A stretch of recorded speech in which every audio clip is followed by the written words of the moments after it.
Hey guys, coming at you with another video over here. Hope that routing went well for you. But the last video that we had, I showed you how to route reverb and how to route time-based effects using an aux input track. This time I kind of want to show you how I would like to design the reverb using the Deverb plugin that I talked about earlier. And more specifically, this video is going to concentrate on a parameter of reverb called Decay Time, which is one of the most important parameters in any reverb plugin that you encounter.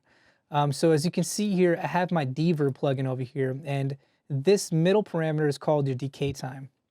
The Decay Time tells you a few things about reverb. The definition of Decay Time is basically how long it takes for the reverb to disappear.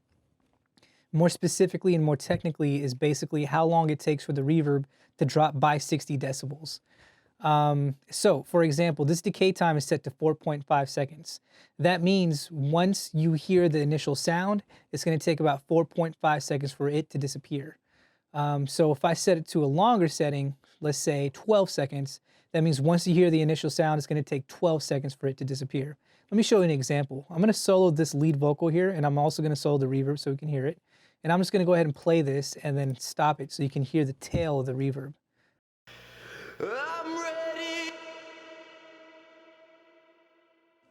So if you heard that tail, it lasted about 12 seconds according to the decay time over here. I'm going to change it to a little bit shorter decay time. So I'm going to put it to about, I don't know, maybe 3, maybe 2.5 seconds here. And I'm going to go ahead and kind of start off at that decay time. I might change it a little bit later, but I'm going to see how it meshes with a song that I'm using. The other thing about decay time that's very interesting is also shows you what kind of material is in your room. If your material is mainly comprised of hard surfaces, for example, wood, marble, tile, glass, whatever the case is, your decay time might be a little bit longer. Whereas if you're in an auditorium where you have seats, you have cotton, you have probably carpet, you have curtains, the sound is going to get absorbed a little bit more, so your decay time might be a little bit shorter.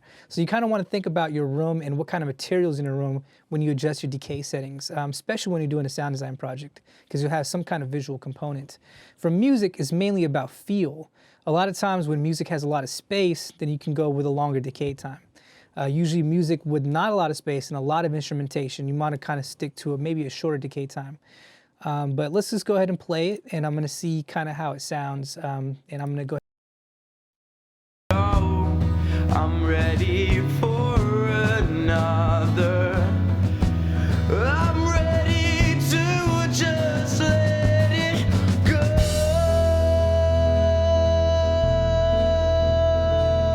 Just let it go. I'm ready for another. I'm ready. I think that 2.2 second decay time works for this song. I'm not looking for something too long, but something a little bit short. Now, what I did notice is that at the end of this part over here, he starts to belt out. I'm just going to play it for you real quick.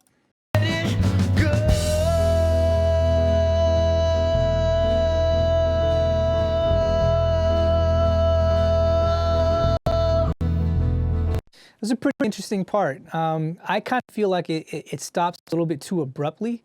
So I'm going to use a trick, and I'm going to increase the decay time as he is belting out. So the belting out part kind of just disappears instead of just stopping abruptly. I'm going to go ahead and try this and see if it works. And if it does, I'm going to go ahead and try automating it. So let's give this a shot. So as he is belting out, I'm going to increase the decay time to a longer length, and I'm going to see if that belting out part disappears. So let's give it a shot.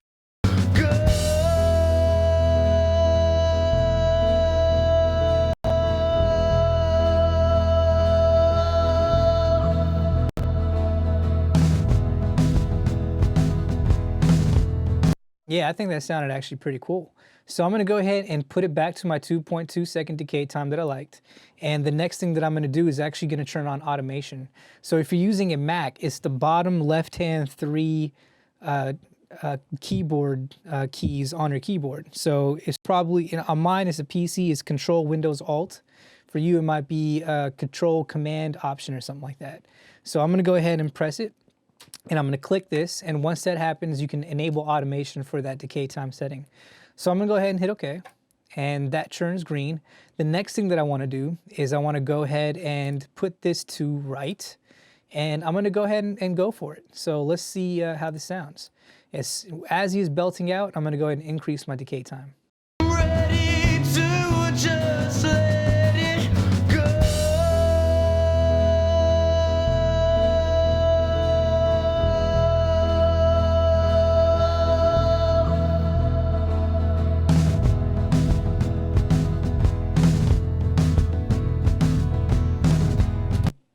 Cool, I think that sounded fine. The last thing that I do with this automation part is I'm gonna change it from latched back to read, and it should be able to read what I just did.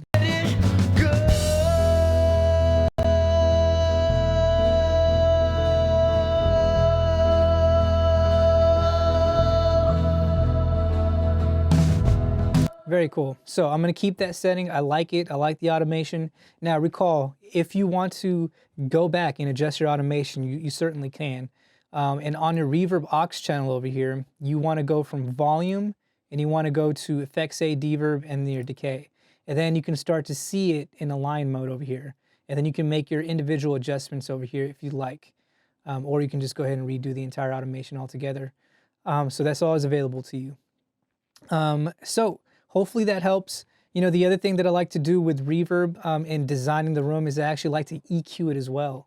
So one of the things that I like to do in terms of EQing is basically shaping more material in my room. And I'm going to use the EQ37 band that everybody has on their Pro Tools. It's the stock plugin that comes with Pro Tools. And I'm going to go ahead and show you how I would EQ my reverb. One of my friends told me a while back, he was like, what kind of room do you want to design? Do you want to design an expensive room or do you want to design a room that's cheap? And what he meant by that is what kind of material do you want in your room? Most expensive rooms that are made for acoustic environmental listening, acoustic listening spaces is usually acoustically treated so that there might be some acoustic treatment along the walls. The wood is very nice that reflects off sound in a very nice way. And the dimensions of the room are made for the sound, right? And a lot of times those rooms don't sound too bright. Whereas like a hospital room that's not designed for acoustic treatment may have tiles and glass and windows everywhere. Those rooms tend to sound a little bit more brighter. So it depends on what kind of room that you're trying to design. So what I usually like to do with my reverb, if it calls for it, I like to use a low pass filter to take out some of the high frequencies. And with this low pass, you can go ahead and turn it on. I like to make it a little bit more steeper. And let's go ahead and play this. What I'm gonna do is I'm gonna solo the lead vocal and I'm gonna solo the reverb as well. So we can just listen to the reverb and the lead vocal without any instrumentation.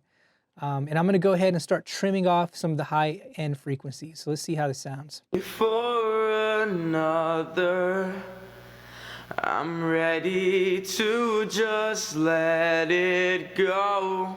I'm ready for another. I'm ready to just let it go.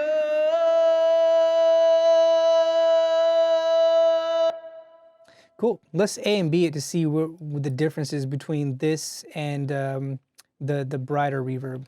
For another, I'm ready to just let it go. I'm ready for another. I'm ready to just let it go. I think it sounds actually pretty good. It's a little bit subtle, but I think it sounds good. If you notice, the reverb blends in a little bit more instead of sticks out. So that is a little trick that you can use as far as reverb goes and designing your room even further besides just using the decay time. And that's all I have for decay time. I hope this helped. Again, if you have any questions, feel free to shoot me an email.